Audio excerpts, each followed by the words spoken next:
Degrees today at the airport, but it wasn't 4 degrees higher. 102, the all-time record high at the airport, which incidentally was set on today's date, August 22nd in 1980. It's still hot though. I don't need to convince anyone of that. A heat advisory is going tomorrow and probably Tuesday too will both be quite hot.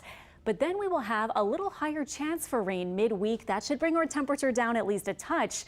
And I know a lot of us are happy to see this third bullet point, no tropical threats for our area this week. We'll talk a little bit more about that in just a second. But first, of course, the heat will be here. If we don't have tropical kind of weather, we know where it's going to be pretty steamy. Tomorrow we have yet another heat advisory in effect, which means the heat index could touch 108 or maybe even a little bit above. Now today was mostly staying around 105 to maybe 108 or 109 in a couple of spots.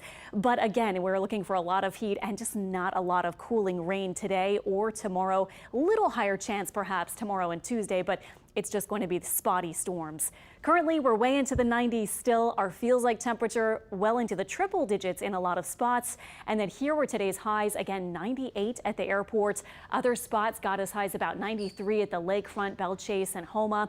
97 also at Bogalusa, and the 95s for Slidell and Hammond for the high temperatures. And again, this is what our radar looks like. Hardly anything happening.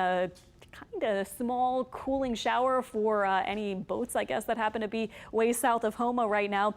That's about all that we're seeing. So just the littlest spotty kind of activity, the big H, the big high pressure area, squashing those rain chances. And it's set up just to our west. It'll be weakening a little bit, which I'll show you in a second. So that will eventually allow us to get a few more showers and storms midweek. But really, it's hanging on pretty tight for the next couple of days.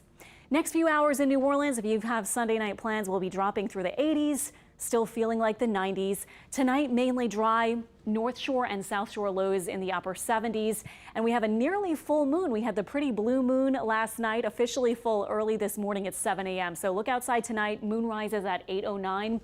Should look lovely once again if you do happen to be out there later tonight. Tomorrow, I see no reason to really change our forecast. 97s and 98s expected again.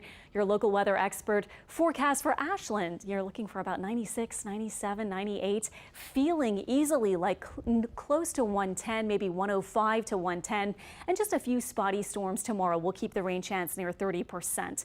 Now, getting into the tropics quickly, here is Henri, and this is just so wild for me to see 100 miles northeast of New York City. Weird to see New York City in this part of our map. As we know, we track so many of these tropical storms and hurricanes, and of course, they're usually farther south.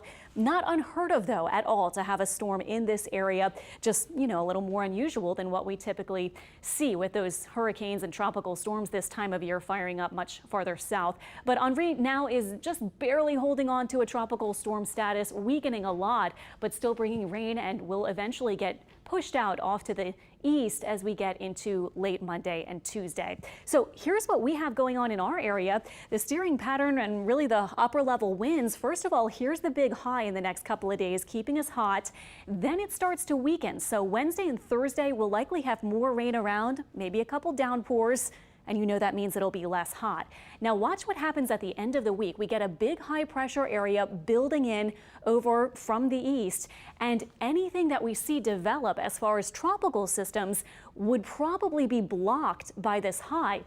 So that's why we're thinking anything that were to develop late this week, this weekend, or early next week even, would take this much more southerly path as opposed to anything a little farther north. And the reason I point that out is because models are hinting at something. In fact, here's the GFS. I'm starting it Friday, and notice that it does try to develop a little something as we get into the end of the week. Sorry, I started it earlier than that, but by the weekend, it does have an area of maybe a tropical storm, possible hurricane. Now, this is far out. This is a whole week from now, but notice it might take that more southerly path if we see anything indeed develop. So just wanted to kind of point that out to you. We don't have any tropical threats for this week. You see the higher rain chance though, and we might be back to just typical August kind of weather heading into this weekend.